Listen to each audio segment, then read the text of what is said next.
After Madam Kute was sent away in disgrace, Baba Adiyemi's compound did not rejoice the way the villagers expected. There was no celebration, no relief loud enough to chase away the heaviness she had left behind. Instead, silence crept in, slow, deliberate, and unsettling. It was the kind of silence that follows a storm, when the winds have stopped, but broken branches still litter the ground. The villagers praised Baba Adiyemi openly. They called him brave. They said he was a real father, a man who chose blood over marriage. Their words followed him wherever he went, but none of them followed him home at night. None of them sat with him when darkness settled over his compound like a thick cloth. Inside the house, everything felt unfinished. Morenike noticed the change before anyone else did. Mornings came without music. There was no woman humming while sweeping the compound, no gentle scolding reminding her to tie her wrapper properly, no voice arguing with the fire in the kitchen. The air felt empty, as though something invisible had moved out with Madam Kute, leaving echoes behind. Morenike swept alone now. She fetched water alone. She ate meals quietly, chewing slowly, afraid that if she finished too fast, her father might notice how little joy the food brought her. Though Madam Kute had been cruel, her presence had filled the house with sound, movement, life, twisted life, but life all the same. Now, even footsteps seemed too loud. At night, Morenike lingered by the hearth long after the fire had gone cold. She stared into ashes that no longer glowed, hoping they might whisper answers. Sometimes she imagined a mother's voice in the crackle of dying embers. Sometimes she imagined arms that would pull her close without judgment. I'm so tired. She spoke less. She laughed almost never. She slept lightly, as though afraid silence might swallow her if she relaxed too much. Baba Adiyemi tried to fill the emptiness. He tried harder than anyone had ever expected of him. He learned to cook simple meals, burning some, oversalting others. He braided Morenike's hair with fingers that were strong from farming but clumsy with tenderness. He asked her questions he had never thought to ask, about her dreams, her fears, the things she remembered of her late mother. But love, no matter how sincere, does not always fit the shape of what is missing. There are gaps a father cannot fill, and Morenike felt those gaps most sharply when she fell sick, or when her body changed, or when she needed comfort that could not be explained with words. Baba Adiyemi saw it in her eyes, something searching, something aching. The villagers saw it too. Women passing by would slow their steps and sigh softly when they saw Morenike sweeping alone under the hot sun. Elders shook their heads and murmured among themselves that a home without a woman was like a river without banks. It would eventually overflow into chaos. Advice came daily. Some spoke gently.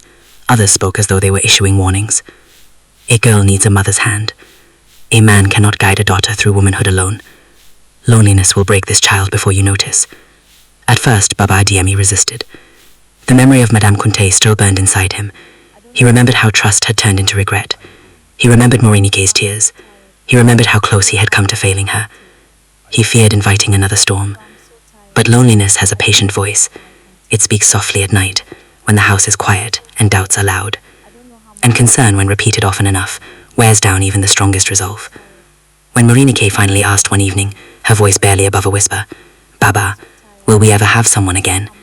His resistance cracked completely. After many months of careful searching, questioning, and observing, Baba Adiyemi remarried. Her name was Iyaladi. She arrived like an answered prayer, soft-spoken, ever smiling. Her voice was gentle, like rain falling on dry earth. She kneeled deeply before elders, greeted neighbors with warmth, and embraced Morenike on their very first meeting, calling her "my daughter," with a familiarity that felt comforting. She cooked generously. She served others before herself.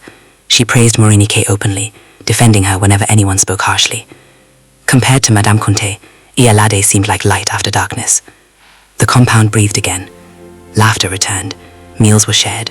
Songs floated through the air while cooking. Baba Adiyemi slept more peacefully, believing at last that fate had corrected its earlier cruelty. The villagers relaxed. Some even whispered that heaven had finally smiled on the family. But time is a ruthless witness. Months passed. Then more months. Iyalade did not conceive.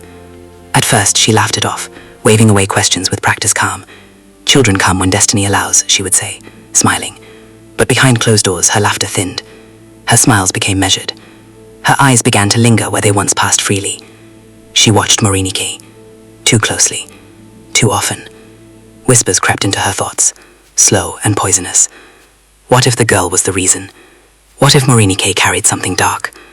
What if her presence blocked the womb? Fear fed jealousy, jealousy fed cruelty, and cruelty waited patiently for permission to reveal itself. The change came quietly. Errands grew longer, tasks grew heavier. Morenike was sent out before dawn and returned after sunset. She hawked bananas under a sun that showed no mercy, her small frame bent beneath loads meant for adults.